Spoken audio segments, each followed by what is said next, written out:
దేవుని నామమునకే మహిమ కలుగునుగాక. మా ఛానల్ని చూస్తున్న వారందరూ మా ఛానల్ని సబ్స్క్రైబ్ చేసుకోగలరని మనవి. అది మమ్మల్ని మరింత ప్రోత్సాహపరిచి మరిన్ని వీడియోలు చేయుటకు తోడ్పడగలదు.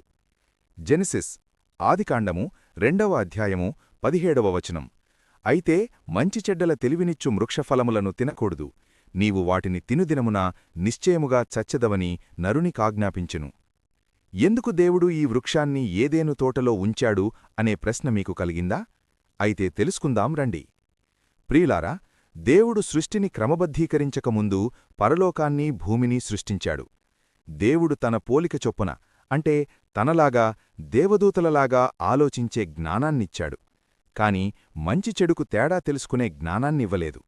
అంటే మానవునికి పాపమంటే ఏంటో తెలియదు. సృష్టిని క్రమబద్ధీకరించే ముందు, అంటే మానవులను రూపించక మునుపే దేవదూతలు పాపం చేసి సాతానుగా పరలోకం నుండి నెట్టివేయబడ్డారు. కొందరు దేవదూతలు బంధించబడ్డారు. అంత జ్ఞానాన్నిస్తే వారే గర్వంతో దేవుని మాటను ధిక్కరించడానికి దేవునికి విరుద్ధంగా నిలబడ్డారు. అటువంటిది తమలాగా ఆలోచించే మానవులు తమ మాట వింటారో లేదో, తమ ఆజ్ఞను పాటిస్తారో లేదో అని దేవుడు ఒక పరీక్షను మానవుల ముందు, అంటే ఆదాము అవ్వల ముందు ఉంచాడు.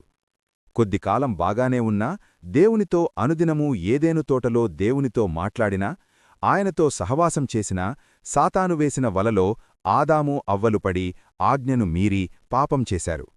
ఇక్కడ సాతాను అంటే సర్పము కాదు, దేవుడు చేసిన భూజంతువులలో సర్పము యుక్తికలది.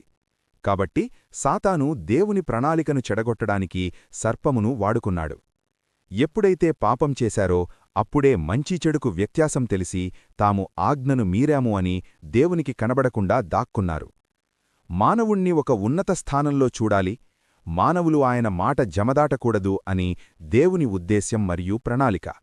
దేవుడు పెట్టిన ఒక్క పరీక్షలో ఆదాము అవ్వలు నిలబడలేకపోయారు. దేవుని ప్రణాళికను పాడుచేయడంలో సాతాను విజయం సాధించాడు. అంతేకాదు, ఆలోచనా జ్ఞానాన్ని దేవుడు వాళ్లకి ఇచ్చినా తప్పు ఒప్పుకోకుండా ఒకరిమీద ఒకరు నిందలు మోపుకున్నారు. కాబట్టి శాపం, మరణం, శ్రమ బహుమతిగా పొందుకున్నారు. ఎప్పుడైనా దేవుడు చెప్పిన ఆజ్ఞలను మనం మీరకూడదు. నేత్రశ మరణానికి తెచ్చింది, ఆశ శాపాన్ని తెచ్చింది. మనం ఆదాము అవ్వలను తప్పుపట్టే కంటే ఇప్పటి కాలంలో మనం ఎలా ఉన్నాం అన్నది పరీక్షించుకోవాలి.